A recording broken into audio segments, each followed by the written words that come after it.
Hello बच्चों, हम जो पढ़ने वाले हैं वह है जूलिया पार्ट। और इस जूलिया पार्ट में जूलिया जो है वह गवर्नेंस है। जो नौकरी पेशा लोग होते हैं, अभिभावक होते हैं, उनके बच्चों का पालन करने वाला जो केंद्र होता है, शिशु पालन केंद्र, उसमें वह अपने बच्चे रख देते हैं। और इसी तरह का वर्णन इस पाठ में किया है। यह जो जूलिया है वह गवर्नेंस यानी सेविका है, नौकरानी है, और वह घर में रहकर दूसरे के बच्चों को वह पालती है।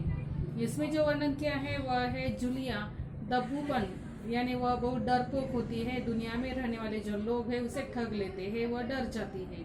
इसी तरह का वर्णन इस पाठ में किया है। इसमें जूलिया गृहस्वामी यह पात्र है। गृहस्वामी उसके मालिक होते हैं जिनके घर में वह काम करती है। बच्चों की गवर्नेंस जूलिया वहाँ आ जाती है, यानी उनके घर में वह काम करने के लिए आ जाती है। जूलिया दबे स्वर में, आपने मुझे बुलाया था मालिक। और जब मालिक उसे बुलाते हैं, किस लिए? उसकी जो तनख्वाह है उसका हिसाब करने के लिए मालिक उसे बुलाते हैं। तब वह कहती है, आती हूँ मालिक। गृहस्वामी, हाँ हाँ बैठ जाओ जूलिया, खड़ी मत रहो। और गृहस्वामी उसे बैठने के लिए कहते हैं। उस पर जूलिया शुक्रिया कहती है। गृहस्वामी, जूलिया मैं तुम्हारी तनख्वाह का हिसाब करना चाहता हूँ। और वह 2 महीनों से उनके घर में वह काम करती थी और इसका हिसाब वह गृहस्वामी करने वाले थे। जूलिया मैं तुम्हारी तनख्वाह का हिसाब करना चाहता हूँ। मेरे ख्याल से तुम्हें पैसों की ज़रूरत होगी, और जितना मैं तुम्हें जान सका हूँ मुझे लगता है तुम अपने आप पैसे नहीं मांगोगी, इसलिए मैं खुद ही तुम्हें पैसे देने चाहता हूँ। और इसी तरह यह जो गृहस्वामी है, उनके घर में वह 2 महीनों से काम कर रही थी, इसलिए वह कहते हैं कि यह जो जूलिया है डरपोक है, और वह खुद उसकी तनख्वाह यानी पैसे जो है वह मांगेगी नहीं, इसलिए गृहस्वामी खुद उसका हिसाब करने के लिए बैठ जाते हैं। हाँ, तो तुम्हारी तनख्वाह 30 रूबल महीना तय हुई थी। और फिर गृहस्वामी उसे जानबूझकर कहते हैं, कि तुम्हारी जो तनख्वाह है वह 30 रूबल यानी रुपये 30 रुपये के हिसाब से तय हुई थी। इस पर वो जूलिया कहती है कि नहीं, यह नहीं, मालिक 40 रूबल और 40 रुपये के हिसाब से उसकी महीना तय हुई गई थी। गृहस्वामी, नहीं भाई 30, ये देखो डायरी। पन्ने पलटते हुए, वह सचमुच पन्ने डायरी में लिखते थे? नहीं, सिर्फ उसे कहने के लिए वह डायरी में लिखते हैं, यह कहते हैं, लेकिन वह सचमुच में डायरी में लिखते नहीं थे। और वह कहते हैं कि इसमें लिखा है, मैंने इस डायरी में लिखा है कि 30 रूबल। फिर मैंने इसमें नोट कर रखा है, मैं बच्चों की देखभाल और उन्हें पढ़ाने वाले हर गवर्नेंस को 30 रूबल महीना ही देता हूँ। तुमसे पहले जो गवर्नेंस थी उसे भी मैं 30 रूबल ही देता था। अच्छा, तो तुम्हें हमारे यहाँ काम करते हुए 2 महीने हुए हैं। और इसी तरह वह कहते हैं कि 2 महीनों का हिसाब 30 रूबल के हिसाब से कितना हुआ? 60 रूबल हुआ। लेकिन वह कहती है कि नहीं, 40 रूबल के हिसाब से मेरी तनख्वाह तय हुई थी। फिर वह कहते हैं कि नहीं, मैंने डायरी में नोट कर दिया था अथवा लिखा था। जूलिया दबे स्वर में, जी नहीं, 2 महीने 5 दिन। और मालिक कहते हैं कि 2 महीने हुए हैं, लेकिन फिर भी जूलिया कहती है कि ऊपर 5 दिन हुए हैं, 2 महीने और 5 दिन हुए हैं। गृहस्वामी, क्या कर रही हो जूलिया? ठीक 2 महीने हुए हैं भाई, मैंने डायरी में सब नोट कर रखा है। फिर से उसे वो अपने डायरी दिखाते हैं और फिर कहते हैं कि मैंने इस डायरी में सब कुछ लिखा है।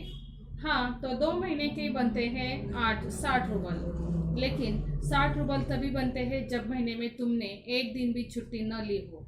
तुमने इतवार को छुट्टी मनाई, उस दिन तुमने कोई काम नहीं किया, सिर्फ कोल्या को घुमाने के लिए ले गई हो। और ये तो तुम भी मानोगी कि बच्चे को घुमाने के लिए ले जाना कोई काम नहीं होता। इसके अलावा तुमने 3 छुट्टियां और ली थी। और इसमें जो दिया है, गृहस्वामी कहते हैं कि मैं हर एक चीज उस डायरी में लिखता हूँ। इसीलिए वो कहते हैं कि 30 रूबल के हिसाब से 60 रूबल हुए। लेकिन वो कहते हैं कि 60 रूबल, लेकिन उसमें से कुछ वो पैसे काट देना चाहते हैं। किस लिए? वो कहते हैं कि तुमने एक दिन छुट्टी ली थी, उसके पैसे मैं काट दूंगा। तुमने इतवार को छुट्टी मनाई है, यानी उसने छुट्टी ली थी, और फिर इसीलिए वो कहते हैं कि उसके भी मैं पैसे काट दूंगा। ये तो तुम भी मानोगे कि बच्चे को घुमाने ले जाना कोई काम नहीं होता। इतवार के दिन उसने छुट्टी ली थी और वह कोल्या यानी गृह स्वामी का जो बेटा है उसे घुमाने के लिए ले गई थी। फिर भी वह कहते हैं कि गृह स्वामी कहते हैं कि यह काम नहीं हुआ। तुमने 3 छुट्टियां और ली, ठीक है ना? और वह कहते हैं कि इतवार के अलावा तुमने 3 छुट्टियां ली, उसके पैसे भी वह काट देना चाहते हैं। जूलिया दबे स्वर में, जी आप कह रहे हैं तो ठीक, रुक जाती है। गृहस्वामी, अरे भाई मैं क्या गलत कह रहा हूँ? हाँ तो 9 इतवार और 3 छुट्टियां यानी 12 दिन तुमने काम नहीं किया। और वह 2 महीनों का हिसाब बताते हैं। उसमें वो कहते हैं कि 9 इतवार और 3 छुट्टियां यानी 12 दिन उसने काम नहीं किया। इसी तरह का हिसाब वो करते हैं। फिर भी वह जो जूलिया है वह चुप रह जाती है, कुछ भी बोलती नहीं, क्योंकि वह डरपोक है, हर एक से डरती थी। यानी तुम्हारे 12 रूबल कट गए। उधर कोल्या 4 दिन बीमार रहा और तुमने सिर्फ वाने को ही पढ़ाया। पिछले हफ्ते शायद 3 दिन दांतों में दर्द रहा था। मेरी पत्नी ने तुम्हें दोपहर बाद छुट्टी दी थी, यानी जब वो दोपहर के बाद घर में जाती थी उसके भी वो पैसे काटना चाहते थे।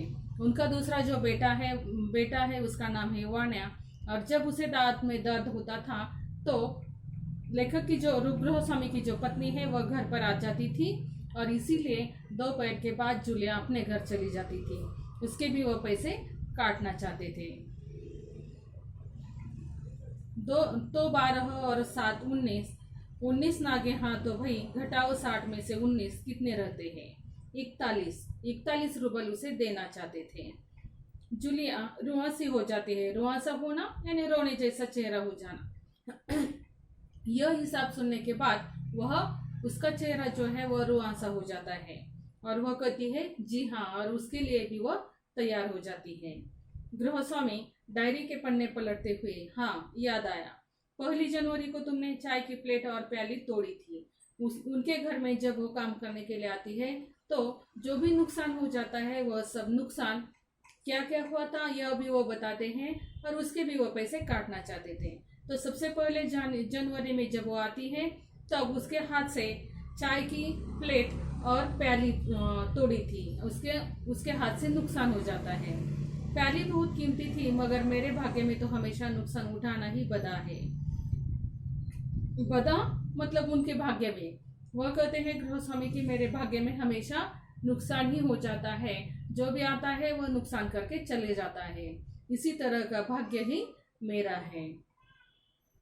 मैंने जिसका भला करना चाहा उसने मुझे नुकसान पहुंचाने में कोई कसर नहीं छोड़ी है। खैर मेरा भाग्य, यानी पहली जो नौकरानी थी उससे भी बहुत नुकसान हो जाता था। फिर वह जूलिया उनके घर में आ जाती है तो भी नुकसान हो जाता है। इसीलिए वो कहते हैं कि मेरे भाग्य में ही लिखा है कि नुकसान यह मेरे भाग्य में ही लिखा है। अब देखो उस दिन तुमने ध्यान नहीं दिया और वहाँ किसी टहनी की खरोच लगने से बच्चे की जैकेट फट गई। यानी जब वह कपड़े धोती है सुखाने के लिए रख डालती है तभी उसी समय किसी टहनी यानी जो पेड़ होता है उसकी टहनी के कारण उनके बेटे की जो जैकेट है वह भी फट जाती है। 10 रूबल उसके गए और उसका भी वो हिसाब करते हैं, पैसे काटते हैं, उसके 10 रूबल काट देते हैं।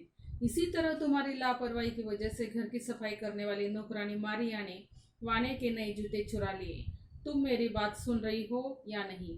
और उनका जो बेटा है वान्या उसके जूते पहली जो उनके घर में काम करने वाली नौकरानी थी मारिया वह चुरा कर ले जाती है और उसके पैसे इसके तनख्वाह से वह काटना चाहते थे। जूलिया मुश्किल से अपनी रुलाई रोकते हुए, जी सुन रही हूँ गृहस्वामी, हाँ ठीक है। अब देखो भाई, तुम्हारा काम बच्चों को पढ़ाना और उनकी देखभाल करना है, तुम्हें इसी के तो पैसे मिलते हैं। तुम अपने काम में ढील दोगी तो पैसे काटेंगे या नहीं? और इसी तरह वह कहते हैं कि तुम्हारा काम है बच्चों की देखरेख करना, उन्हें पढ़ाना, और यह जो काम है वह ध्यान लगाकर करना चाहिए। इसी तरह की अगर तुम लापरवाही करती होगी, उसमें ढील देती होगी, ढिलाई रखोगी तो तुम्हारा नुकसान होगा और पैसे उसमें से कट जाएंगे। और हाँ 10 ठीक कर रहा हूँ ना, तो जूतों के 5 रूबल और कट गए। पहले 10 रूबल किसके कटे थे? वह जब उसने घर में और जो नुकसान किया था, जैकेट फट गई थी और उसके जो जूते हैं वाने के वह भी चुरा कर उनकी नौकरानी ले गई थी, पहली नौकरानी, इसीलिए उसके पैसे कट जाते हैं। और इसीलिए उसके बाद जब जूतों के 5 रुपए, यानी जूतों के 5 रुपए और जो जैकेट फट जाती है उसके 10 रुपए, इसी तरह से वह पैसे उसके काट देते हैं।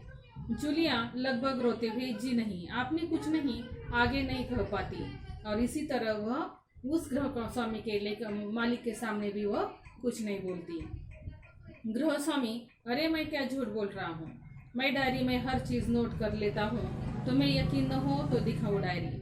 और फिर वह उसे डायरी, इसी तरह की डायरी वह दिखाते हैं। तो सचमुच में वह देखती है नहीं, क्योंकि वह जो गृह स्वामी है वह भी उसमें कुछ भी नहीं लिखते थे, सिर्फ उसे डराने के लिए वह कहते थे कि इस डायरी में सब कुछ लिखा है। जूलिया कड़े स्वर में, जूलिया आंसू पोंछती हुई, आप कह रहे हैं तो आपने दिए ही होंगे। और वह कहते हैं कि वह गृह स्वामी जो भी कहते हैं वह सब जूलिया मान जाती है। गृह स्वामी कड़े स्वर में, दिए होंगे नहीं, दिए हैं, ठीक है, घटाओ 27-41 में से अब बचे 14, क्यों, हिसाब ठीक है ना। और 60 रुपए में से उसके हाथ में कितने देना वो चाहते हैं, 14 रुपए अथवा 14 रूबल उसके हाथ में वो देना चाहते थे। जूलिया आंसू पीती हुई कांपते आवाज में, मुझे अभी तक एक ही बार कुछ पैसे मिले थे और वह मुझे मालकिन ने दिए थे 3 रूबल। और वह सचमुच सच वह कहती है कि मेरी जो मालकिन, उसकी जो मालकिन है, उस मालकिन ने उसे 3 रूबल यानी 3 रुपए उसे दिए थे और अभी तक 3 रूबल ही उसके हाथ में गए थे, किसी ने भी उसे पैसे नहीं दिए थे। गृह स्वामी जैसे आसमान से गिरा हो, यानी उनका गुस्सा और भी बढ़ जाता है। और इतनी बड़ी बात तुम्हारी मालकिन ने मुझे बताई तक नहीं, देखो तुम न बताती तो हो जाता ना अनर्थ। और फिर वो कहते हैं कि मालकिन ने उसे बताया नहीं था कि जूलिया को कुछ पैसे दिए हैं। और फिर वह कहता है कि अच्छा हुआ तुमने बता दिया, नहीं तो अनर्थ हो जाता। खैर देर से ही सही, मैं इसे डायरी में नोट कर लेता हूँ। डायरी खुलकर उसमें ही यूं ही कुछ लिखता हुआ, सचमुच उस डायरी में वह कुछ भी नहीं लिखते थे, सिर्फ उसे दिखाने के लिए उस डायरी में वह लिखने का नाटक कर रहे थे। 14 में से 3 और घटा 2 बचते हैं 11 रूबल देते हुए, संभाल लो, गिन लो, ठीक है ना। यानी उसके हाथ में कितने रुपए, 60 रूबल में से कितने आ जाते हैं, 11 रूबल, यानी 11 रुपए सिर्फ उसके हाथ में आ जाते हैं।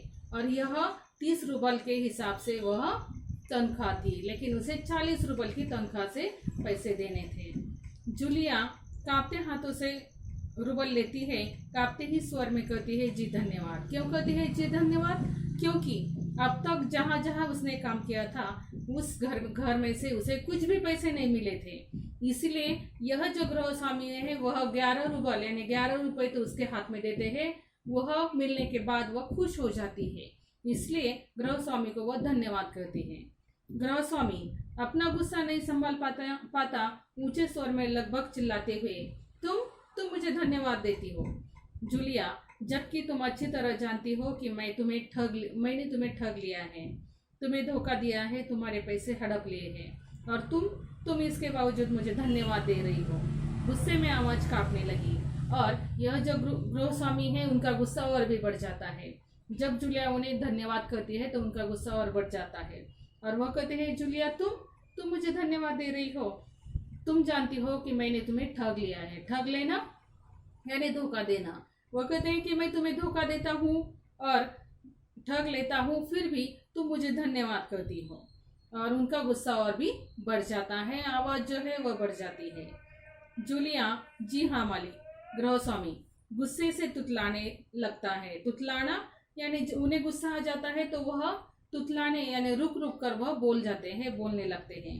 जी हाँ मालिक, जी हाँ मालिक। क्यों जी हाँ मालिक। और वह कहते हैं कि क्यों कहती हो जी हाँ मालिक। जूलिया डर जाती है भयभीत स्वर में, क्योंकि इससे पहले मैंने जहाँ जहाँ काम किया उन लोगों ने मुझे एक पैसा तक नहीं दिया। आप कुछ तो दे रहे हो। पहले अभी मैंने बताया था कि जूलिया ने जहाँ जहाँ काम किया था वहां से उसे 1 रुपए भी नहीं मिले थे।